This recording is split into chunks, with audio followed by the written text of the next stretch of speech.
Que Dios nos bendiga, hermanos y hermanas. Bueno, pueden sentarse. Vamos a gozarnos en esta mañana. Vamos como todo momento que Él nos da la oportunidad para gozarnos en su santa palabra. Y vamos a ir al libro de Mateo, el Evangelio según Mateo, y leer la palabra en el capítulo 8, una historia muy conocida.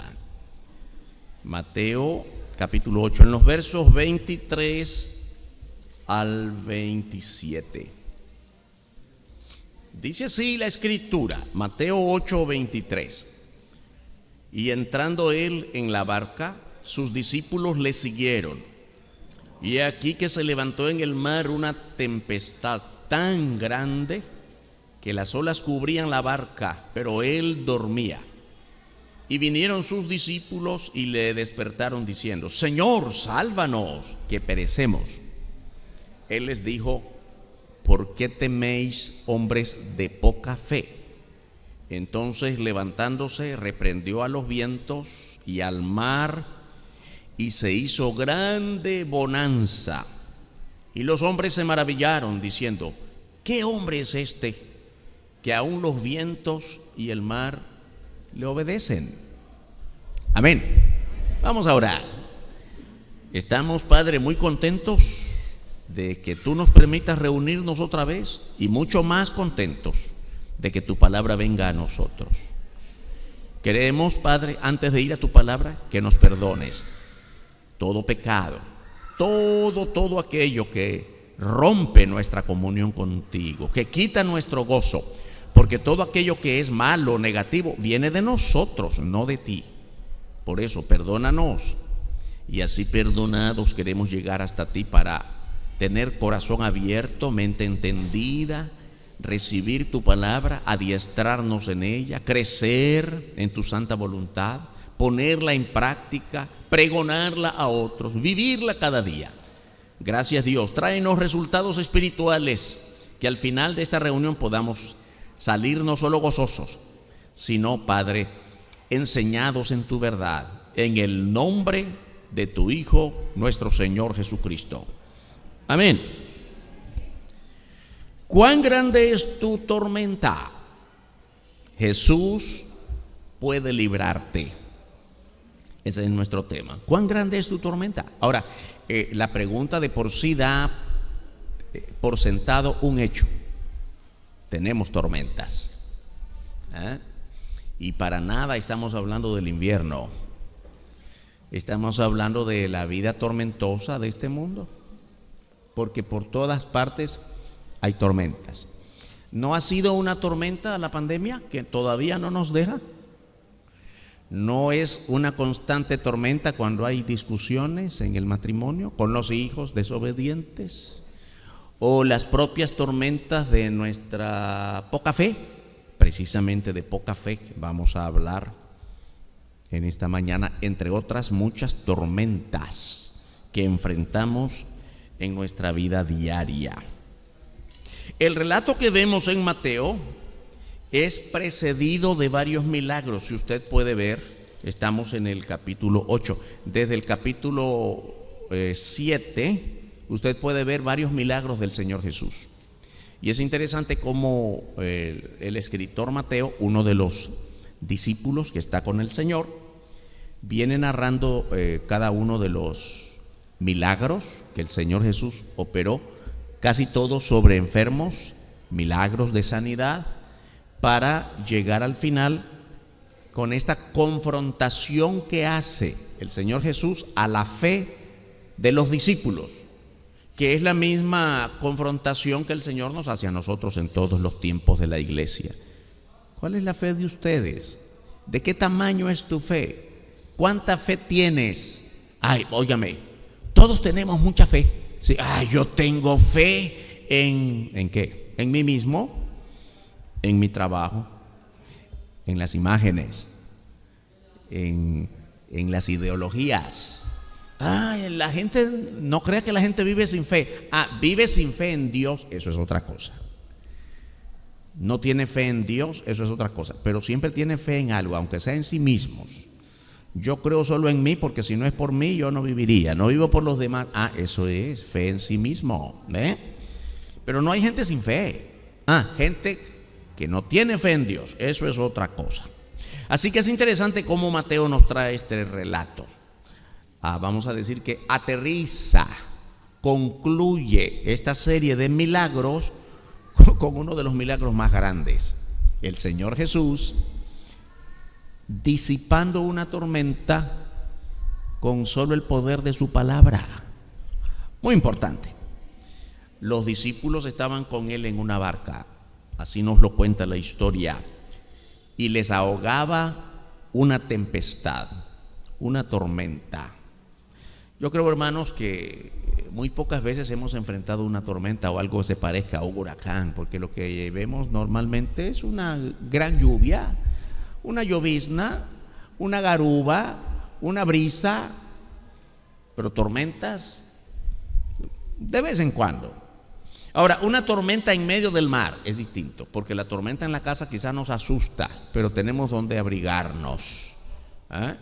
Pero en el mar, hermanos, una furia de tormenta en el mar, en una pequeña nave, no es un barco, es una barca, quiere decir más pequeña. Solo están los discípulos y el Señor. Y el Señor está dormido. Una situación de verdadero peligro. En el verso 24 nos dice la Escritura: y he aquí que se levantó en el mar una tempestad, pero dice aquí tan grande, no solo dice grande, observe usted el énfasis usado por Mateo el escritor para describir la tormenta, una tormenta tan grande que las olas cubrían la barca. Pero él dormía, el Señor estaba plácidamente dormido. Hermanos, las olas eran más grandes que la barca, cubrían la barca. Esta tormenta que vemos aquí en esta historia, hermanos, hermanas, es una figura de todo lo que pudiera estar ahogándonos. Problemas, crisis, negocios, matrimonio, familia, inmoralidad, etcétera. Y el etcétera no acaba. Muchas cosas más nos agobian, nos atormentan. De hecho, aunque no estamos enfrentando una tormenta de agua, usamos mucho la palabra estoy atormentado. Me atormenta pensar en eso que no puedo resolver. No nos atormenta aquello que podemos resolver, porque eso no es una tormenta, es aquello que no podemos resolver. Me faltan las fuerzas, no tengo el dinero, no tengo la salud, no hallo la salida. Es interesante que Jesús dormía. ¿Por qué dormía? Bueno, la primera cosa que podemos observar aquí es que dormía porque es un ser humano. Es un hombre, ¿comprende? Como hombre y mujer aquí, ¿quién no se cansa? Tenemos tanto trabajo en el día que a veces no me queda más aliento sentarme y descansar un poco porque el día fue duro. Nos cansamos. ¿Quién dice que el Señor Jesús no se cansaba? Así como no, la Biblia nos da cuenta muchas veces el Señor Jesús también se cansaba.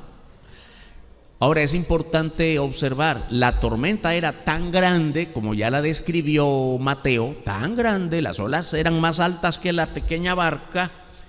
Yo creo, hermanos, que cualquiera de nosotros, por muy atormentado que es, por muy cansado que esté y muy dormido profundamente, también la tormenta le llega y sale corriendo. Hermanos, hermanas, algunos que tenemos experiencias de temblores, no estoy hablando solo de los grandes terremotos allá por el año 72 y otros que han ocurrido, sino que han ocurrido temblores hace poco, ¿verdad? Por muy dormido que esté y cansadita que esté usted salta de la cama, porque suena mucho la casa y la estructura. ¿Por qué el Señor Jesús no salió como los otros ahí de la barquita? Querían, ojalá que estuviesen en un lugar seco y pudieran salir corriendo. Están en medio del mar, están allí prisioneros en el agua. Cualquiera se despierta, ¿por qué él no?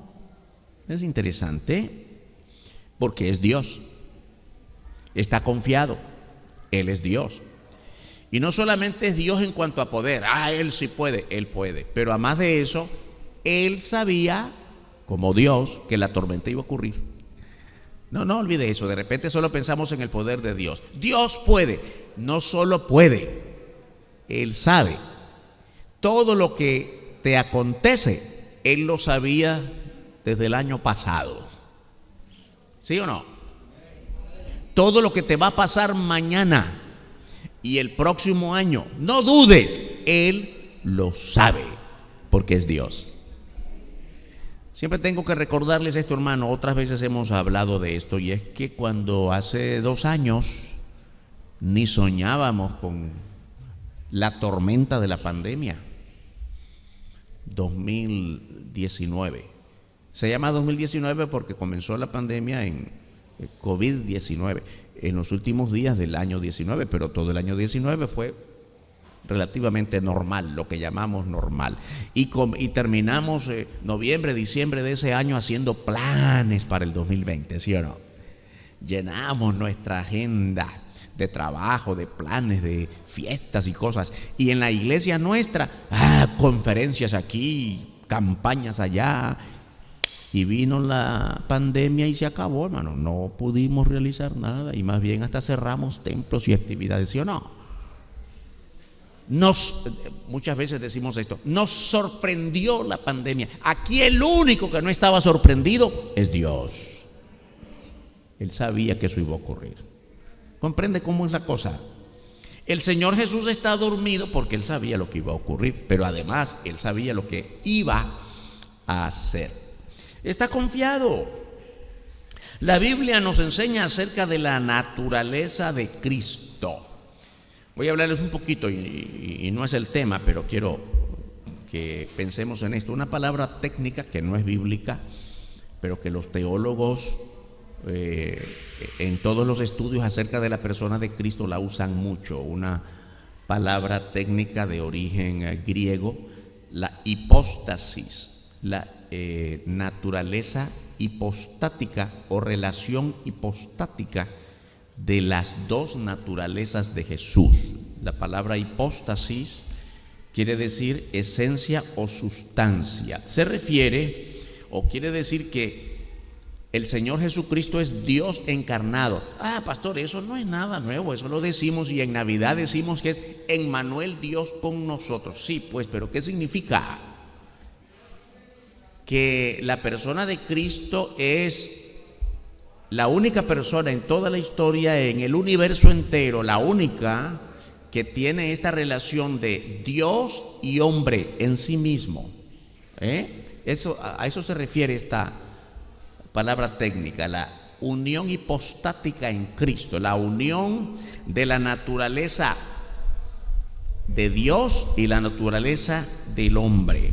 También hemos dicho muchas veces, como algunos que se equivocan diciendo, Jesucristo es mitad Dios, mitad hombre. Oiga, Jesucristo no es mitad nada. Es totalmente Dios, totalmente hombre. Totalmente Dios y totalmente hombre. Esta naturaleza es única, es irrepetible, es incomparable, no se parece a nada. Es solamente suya. Solo en Cristo se puede observar esta relación de Dios y hombre. Cuando el Señor se encarnó, dejó su gloria en el trono de los cielos, pero no sus atributos como Dios. Siguió siendo Dios aquí en la tierra. Siendo hombre, nunca dejó de ser Dios. Esto es muy importante, y por eso es que, adelantándome un poco, ¿cómo termina esta historia? Cuando los discípulos estaban con Él todos los días. Y por eso es importante lo que dijimos al principio. Mateo nos viene contando todos los milagros de Jesús y termina con en este capítulo 8. Pero ellos vienen acostumbrándose y al final preguntan, bueno, ¿y quién es este? ¿Qué quiere decir? No acabamos de conocerlo. Porque es Dios y es hombre, y Dios es inagotable. Hay la frase de un himno que mucho cantamos: Dios es incomprensible.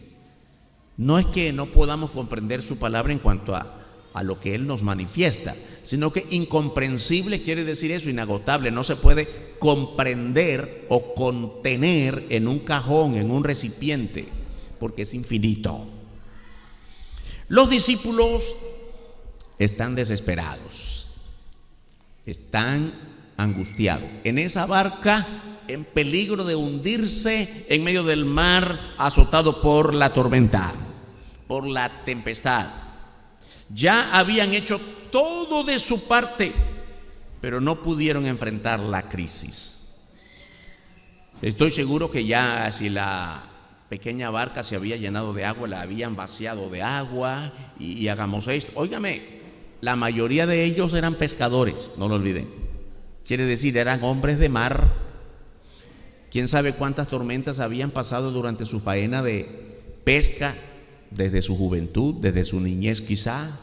Eran hombres de experiencias en el mar, pero estaban en peligro de muerte y asustados en esta tormenta. El verso 25 dice: y vinieron sus discípulos y le despertaron, diciendo: Señor, sálvanos, que perecemos.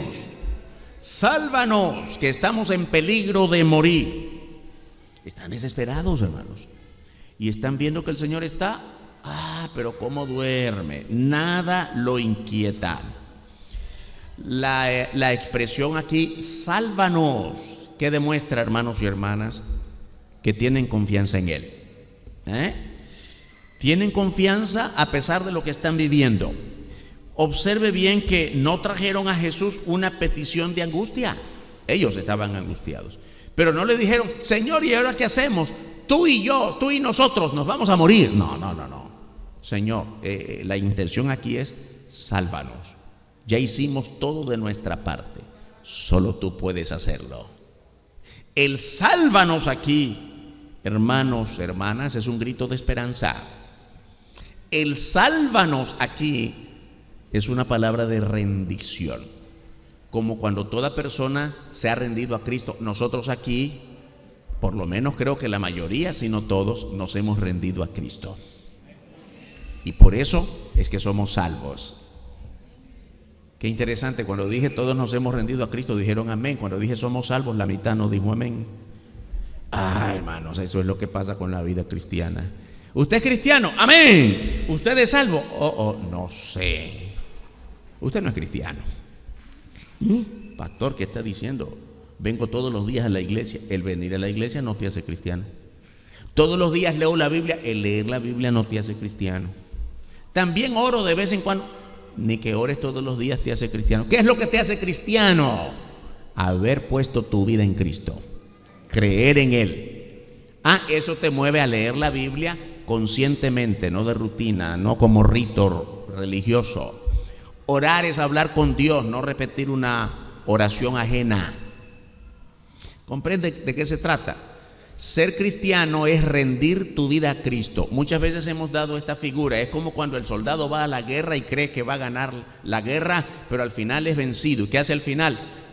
Tira su arma y dice: me rindo. Exactamente es lo que los discípulos están haciendo aquí. El Señor Jesús estaba dormido, vieron que se pusieron nubladitos. Muchachos, parece que viene una tormenta. Y cuando vieron caer la lluvia fuerte, comenzaron a preocuparse. Y comenzó la barquita a moverse de un lado a otro, y comenzaron a angustiarse, y se llenó de agua, y comenzaron a desaguar, y comenzó la angustia. Es decir, lucharon por ellos mismos. Ejercieron toda su fuerza humana, mental, toda su iniciativa, toda la experiencia de hombres de pesca, de experiencia en el mar, pero ya no pudieron más. Y entonces le dijeron a Cristo: Señor, despierta, nos rendimos, solo tú puedes salvarnos. De eso se trata la vida cristiana. Tú no puedes, yo no puedo, nosotros no podemos. Solo podemos reconocer que somos pecadores y no podemos limpiarnos a nosotros mismos. Tenemos que rendirnos a Cristo para que Él nos limpie. Solo Él puede, hermanos. El problema aquí es la poca fe. El problema aquí es el poco creer en Dios. Por eso es que Otras veces hemos hablado de otro tema parecido. ¿De qué tamaño es tu fe? Pero es que la fe tiene distintos tamaños. Sí, hay quienes tienen más fe que otros. Y una vez alguna gente le pidió al Señor, un hombre le pidió al Señor un favor: Señor, sana a de mi casa. ¿Tú tienes fe? Sí, Señor, pero ayuda a mi fe. ¿Cómo es esto? ¿Tienes, pero ayúdame? Sí, porque lo que tengo es poco. Quiero creer, pero no me alcanza a creer mucho. Yo quiero creer más. Por eso, hermanos y hermanas, es que hay creyentes más fieles y creyentes menos fieles, porque la fe, el tamaño de la fe no es lo misma en todos. Y por eso es que el Señor Jesús viene acá y les dice: el problema de ustedes es la fe. La primera parte del versículo 26 dice la Escritura: Él les dijo: ¿por qué teméis, hombres de poca fe? Óigame, qué interesante. El Señor dice esto cuando lo despiertan y los ve angustiados. ¿Por qué no se angustió Él? Volvemos, hermanos. Porque Él, aunque estaba cansado como hombre, está confiado como Dios. Él sabe lo que puede hacer, y les exhorta. Fíjese bien que la primera palabra del Señor no es sobre la tormenta. Ay, sí, muchachos, tienen razón de estar angustiados. Esta tormenta, qué barbaridad. No, hermano, no se preocupa, más bien es sobre ellos. La tormenta es secundario, no tiene importancia para el Señor, de verdad, no tiene importancia. Ninguna tormenta nuestra tiene importancia para Dios. Él es Dios. Es importante para nosotros, porque nosotros no podemos frente a cualquier tipo de tormenta. Él puede hacerlo. Y por eso la primera palabra es de exhortación a ellos. ¿Y por qué tiemblan? ¿Por qué tienen miedo? Hombres de poca fe. No han aprendido a creer en Él. Hermanos y hermanas, cuidado, nosotros nos vemos reflejados en esta palabra. No hemos aprendido a creer lo suficiente. Oiga, pastor, yo aquí nací, aquí mire qué edad tengo y aquí. Sí, pero no hemos aprendido a creer en Él como debemos creer. Hemos repetido nuestra vida religiosa de años pasados y hemos traído aspectos religiosos, actitudes religiosas a la vida cristiana, pero nuestra vida no ha cambiado por nuestra poca fe o nuestro mal entendimiento de la fe. Creer no es necesariamente entender. Como ejercicio intelectual. Mire, pastor, yo entendí. Sí, aquí en la mente. Si fuera por entender, no creeríamos. Porque no podemos entender o explicar cómo se puede ser librados de una tormenta cuando los medios humanos ya se han agotado. Por eso es que nadie es salvo por entender. Todavía hoy no soy salvo porque estoy casi por entenderlo. Me hacen falta unas cuantas páginas más y cuando yo lo entienda, entonces soy salvo. No, hermanos, si fuera por eso, pobre aquel que dice: yo soy torpe de la mente, yo no entiendo, yo no fui a la escuela, yo estoy listo para morir porque no entiendo nada. Ay, bendito el Señor que no es por entenderlo. Hay muchas cosas que podemos entender y de hecho la Biblia nos manda al esfuerzo de entender. La Biblia nos manda, el libro de Romanos está lleno de esas exhortaciones, Romanos 12, 1 y 2, por el entendimiento, por renovar nuestra mente. Pero esa es una vez que ya entregaste tu vida a Cristo. Y aún así no podemos entender todo. No es por entender, hermanos. Creer en Él es confiar completamente en su poder sobrenatural para hacer cosas que nosotros no podemos. Confiar aún sin entender. Esto es importante. Somos llamados a entender, pero estamos claros de que no todo lo podemos entender de Dios, de Jesucristo, de sus planes. ¿Acaso no es cierto que muchos de nosotros nos angustiamos cuando nos pasan una y otra y un duelo en casa y me corrieron del trabajo y de remate la esposa que no entiende y los hijos aquí Señor, ¿por qué?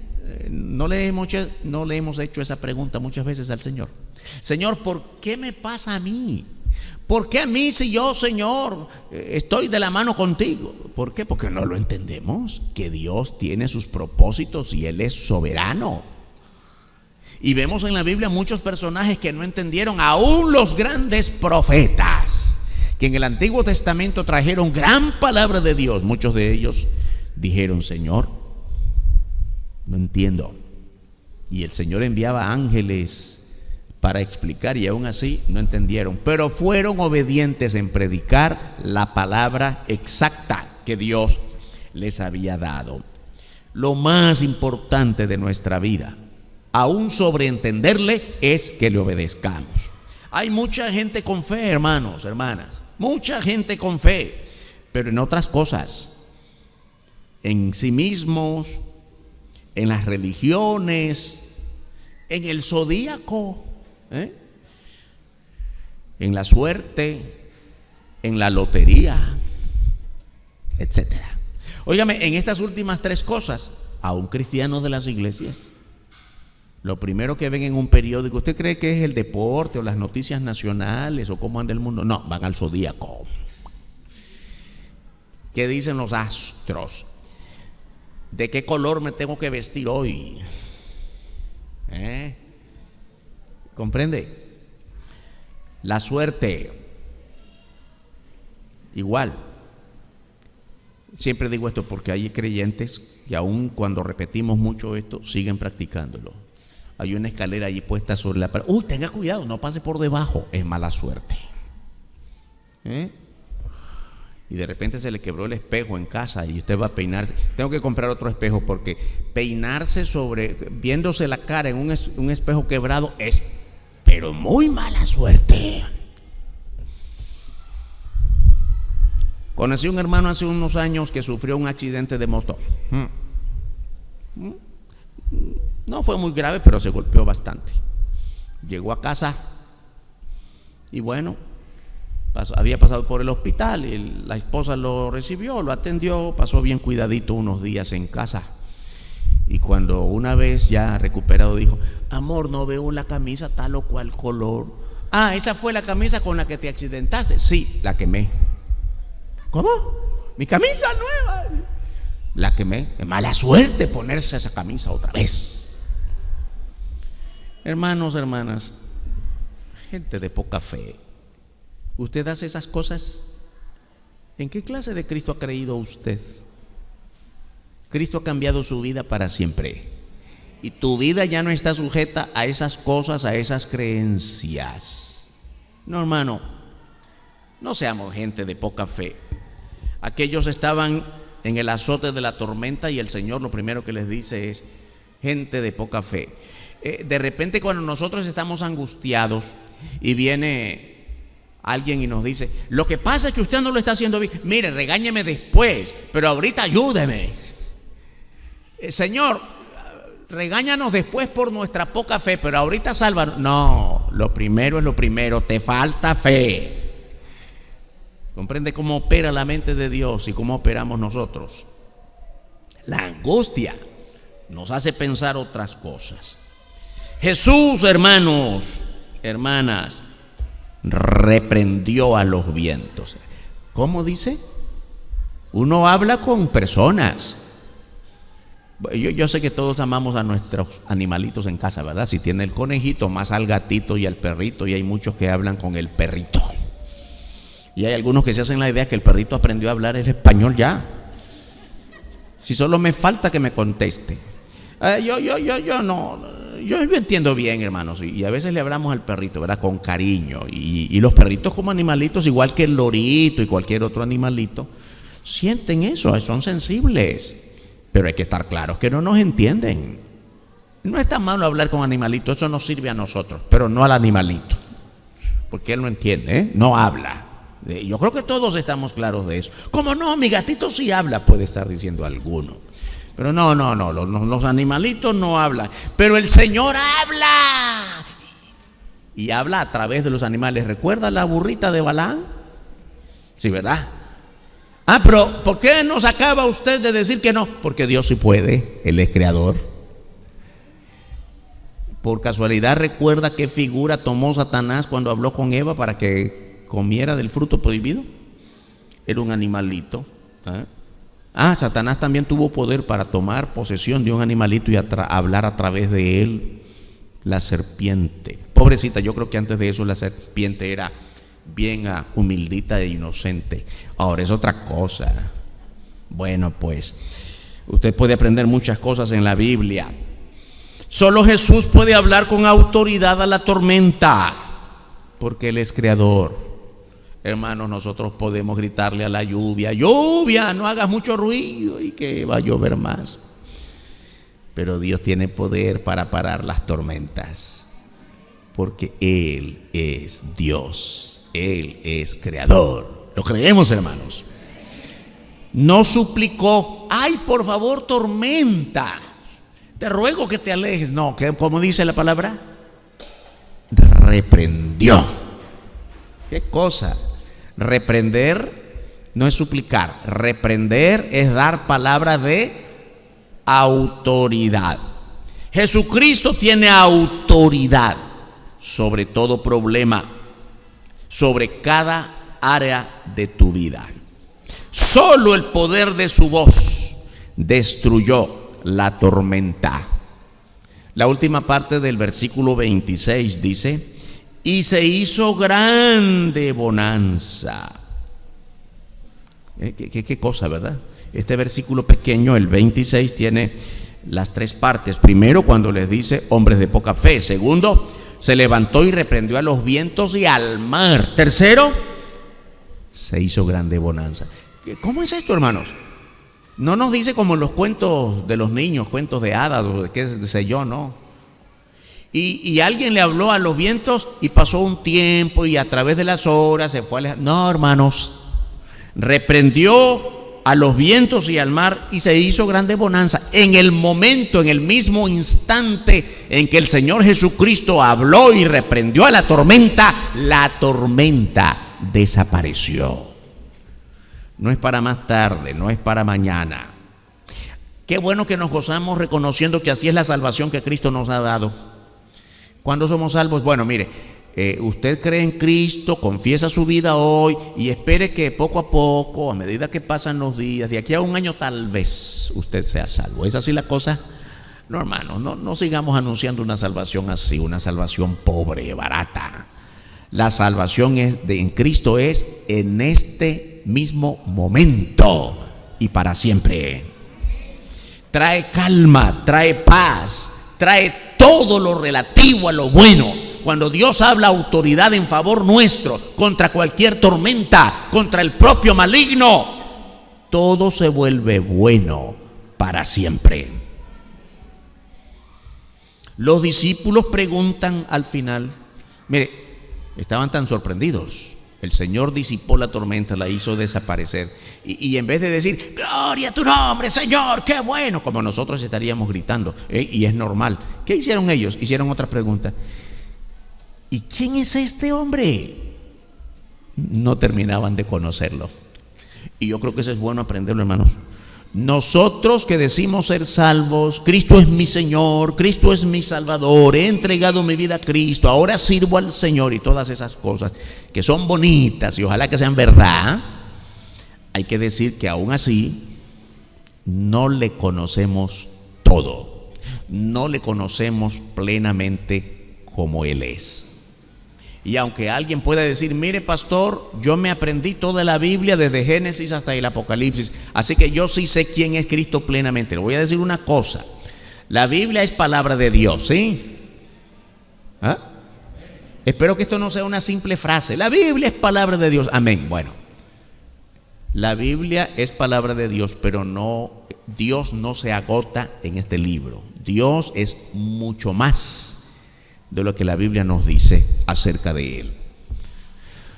Por mucho que conozcamos de la Biblia, no conocemos todo lo que Dios es. ¿Sabe por qué? Porque nuestra mente humana es tan pequeña que Dios no cabe en nuestra mente, que Dios no cabe en nuestros pensamientos, en nuestras intenciones, en nuestro corazón.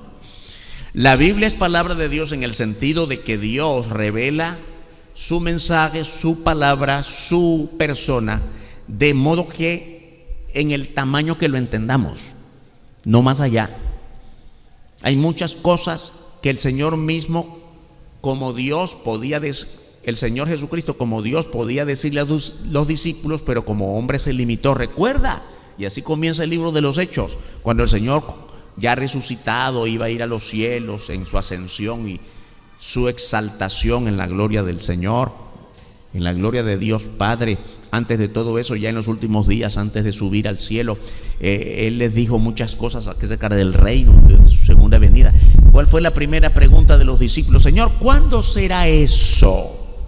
La respuesta del Señor Jesús es: no se preocupen por los tiempos o las sazones, respuestas que solo están en la autoridad del Padre.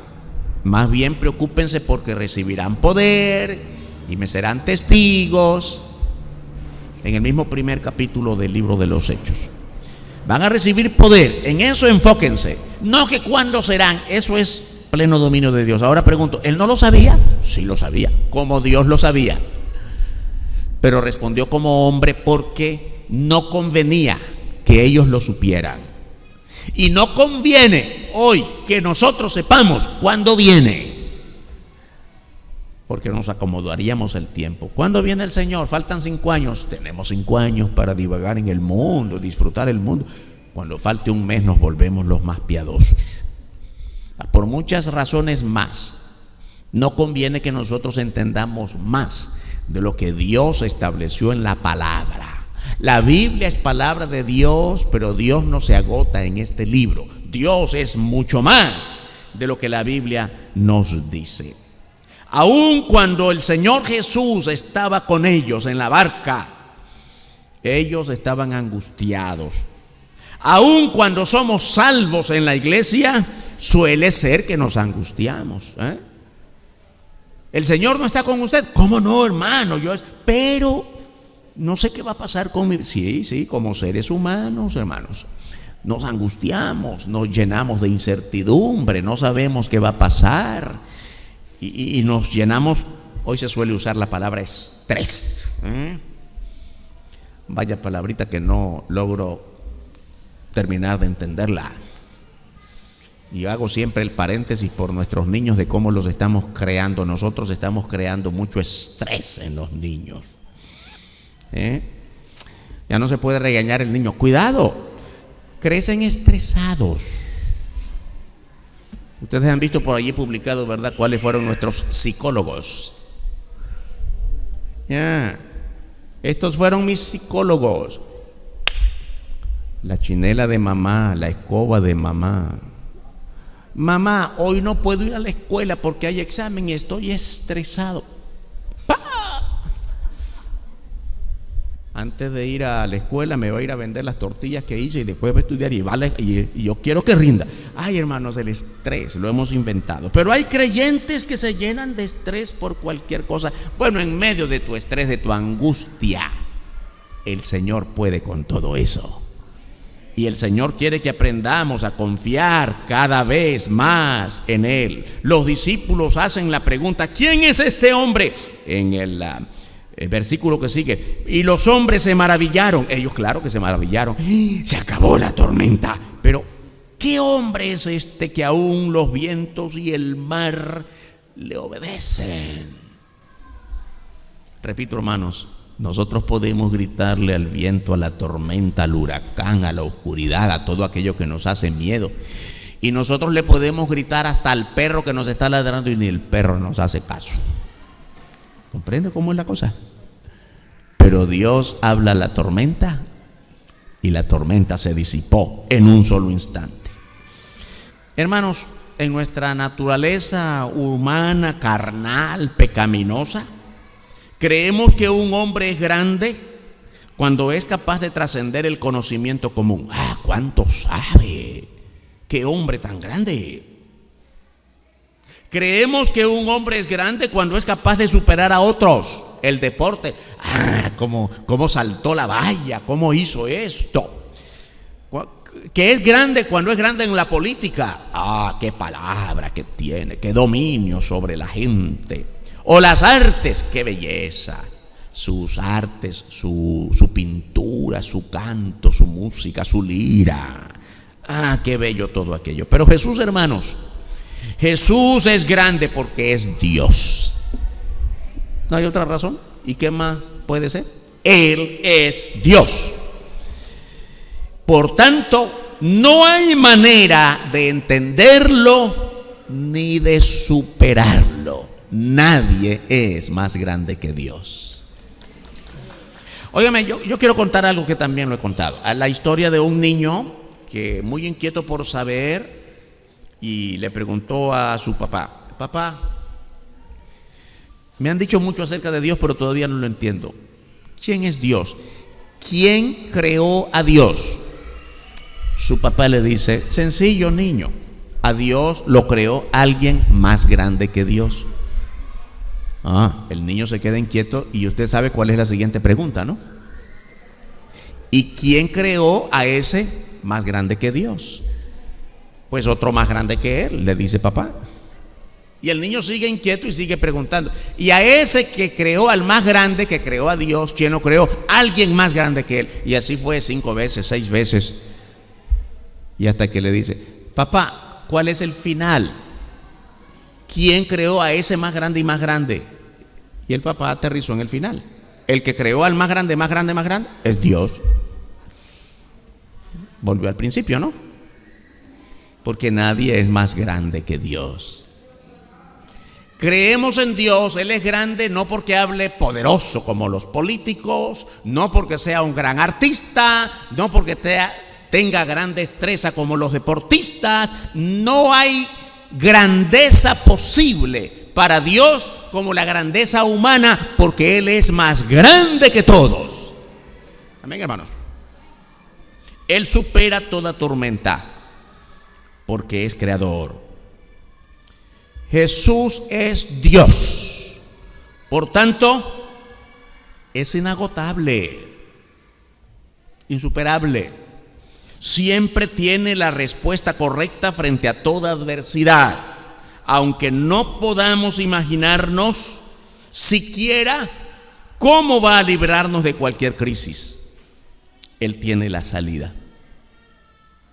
De verdad, hermanos, usted recorre la Biblia y va, por ejemplo, ¿qué le puedo decir? Cuando Jesús estaba frente a la tumba de Lázaro: quiten la piedra. No, Señor, no la hagamos. No, nadie puede. Si ya tienes 4 días de estar allí.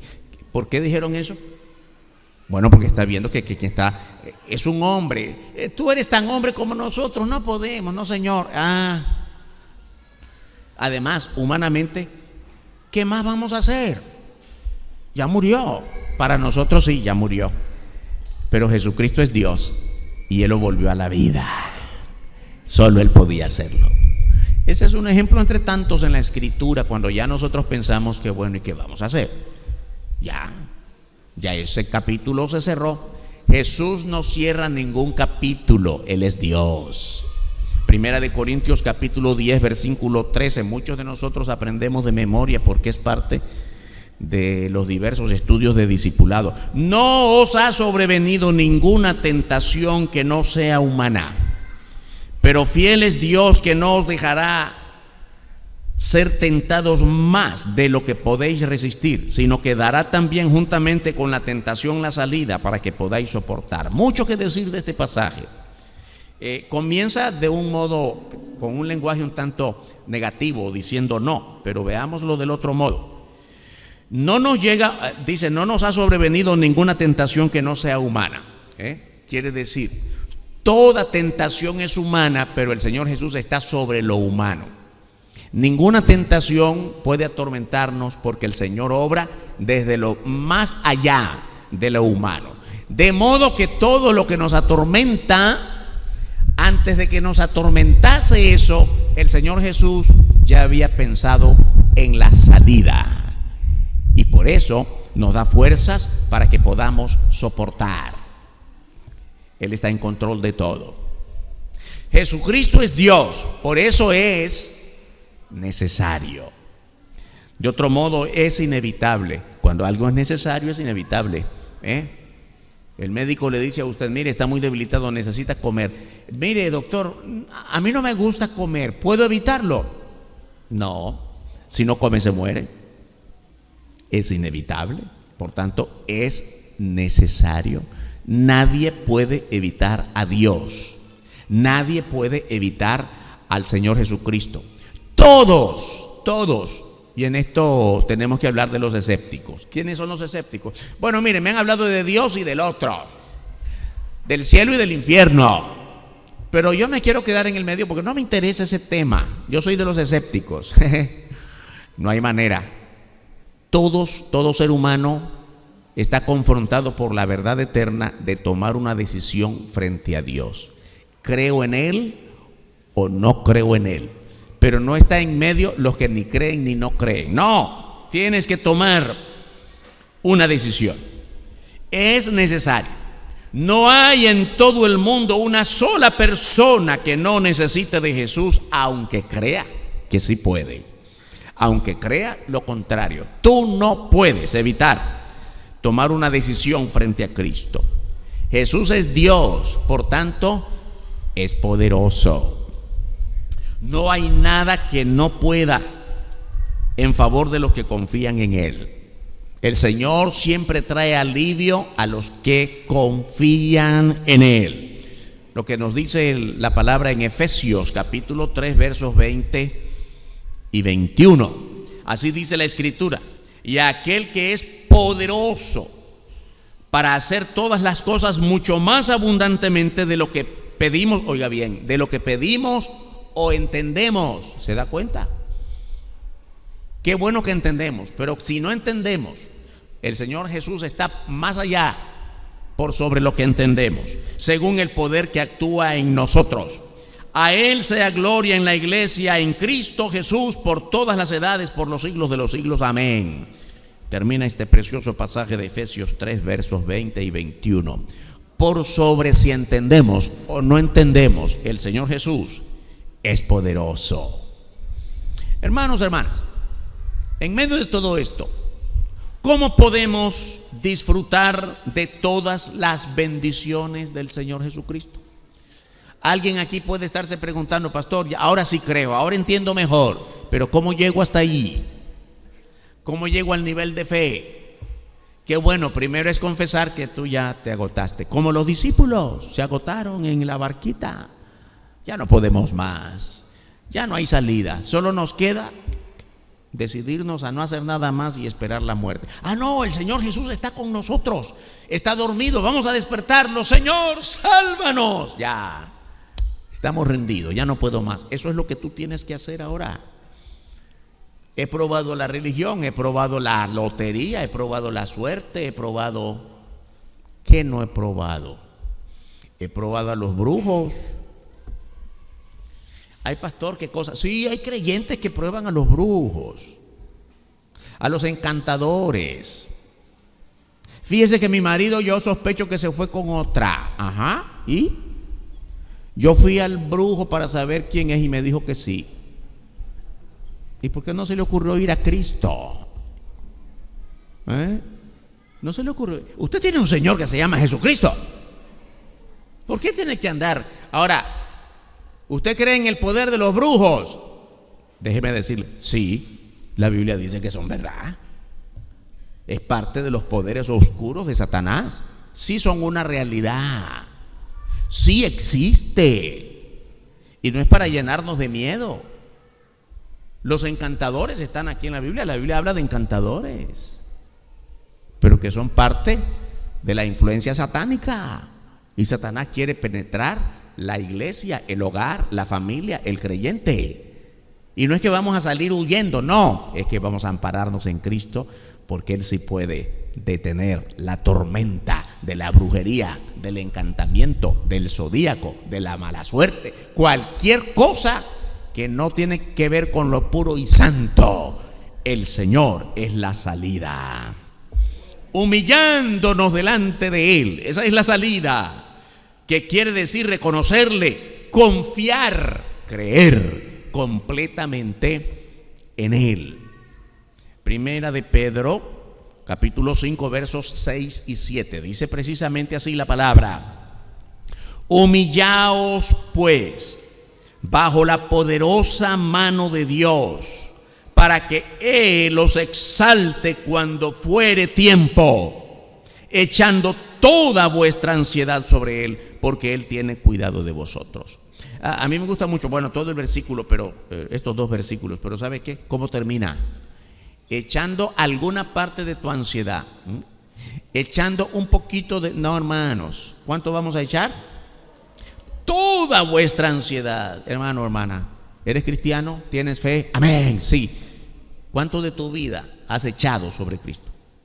El Señor Jesús está ahí frente a la cruz muriendo por ti, y Él quiere que vengas delante de Él para que Él muera por tu carga. Descarga en Cristo, porque es la hora de morir por ti.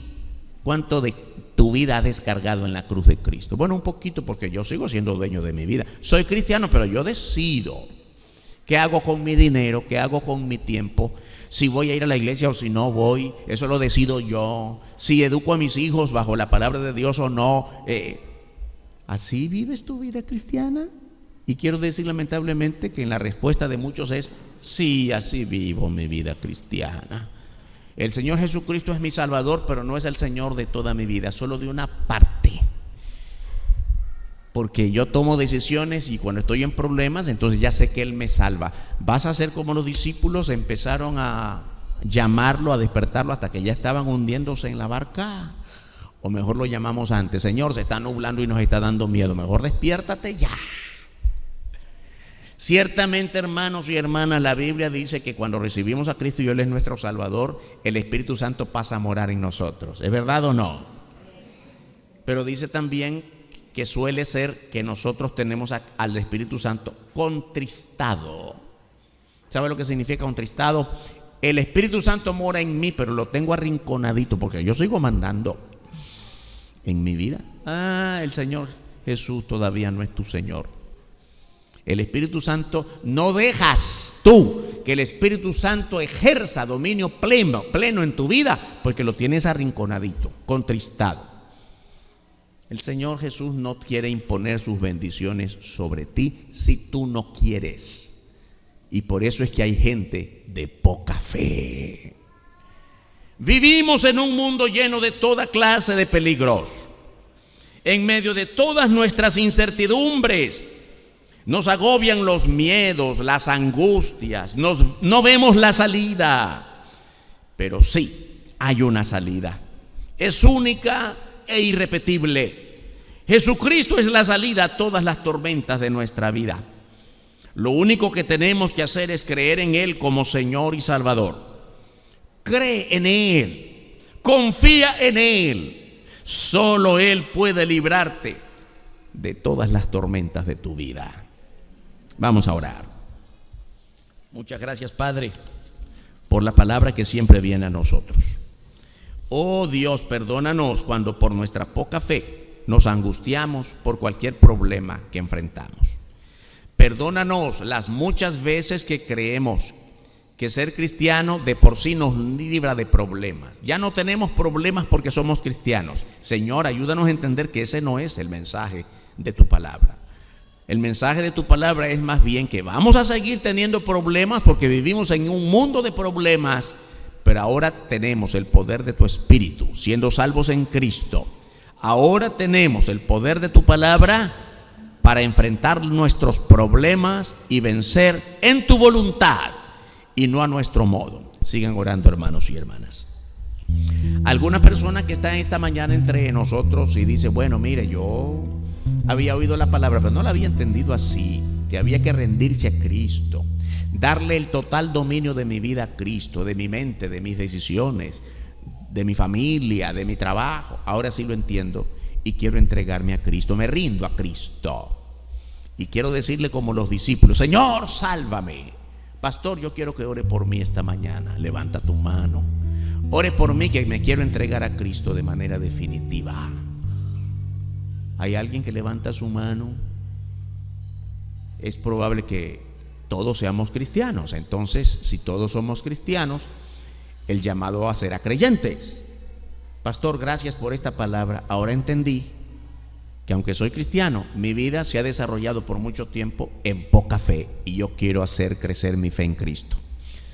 quiero pedirle al Señor, aumenta mi fe, sálvame en medio de la tormenta. O por otro lado, pastor, ore por mí porque estoy enfrentando tormentas y estoy luchando conmigo mismo y solo por mi cuenta. Me he dado cuenta que eso no me lleva a ningún lado. Yo quiero decirle al Señor, Señor, sálvame. Levanta tu mano esta mañana. Dios te bendiga, hermana. Oh, cuántas manos. Dios te bendiga. Y una y otra, muchas manos en alto. Dios te bendiga. ¿Quién más? Pastor, ore por mí. Estoy enfrentando tormentas y no me había dado cuenta qué clase de Señor tengo allí. Y lo tengo en mi vida y lo tengo en mi corazón, pero lo tengo dormido porque no lo dejo hacer su obra en mí. Levanta tu mano. Dios te bendiga. ¿Alguien más? Es delante del Señor, no es delante de la iglesia ni del pastor, es tú y Dios. Por última vez, si no lo has hecho, levanta tu mano. Dios te bendiga, Dios te bendiga. Padre, gracias por tu palabra. Dios te bendiga, hermana. Señor, hemos recibido palabra tuya y tu palabra nos conforta. Y tu palabra nos trae claridad acerca de lo que tenemos que hacer. Hay muchas cosas que probablemente no entendemos, unos más, otros menos. Pero ahora me doy cuenta que no es por entenderlo totalmente, sino para obedecerte. Gracias te doy, Señor, por tantas manos en alto y porque tú sigues siendo el Señor en medio de toda tormenta. Que nos gocemos en ello y que proclamemos esta verdad donde quiera que nos movemos a diario, en el nombre eterno y glorioso del Señor Jesucristo. Amén. Que Dios nos bendiga, hermanos y hermanas.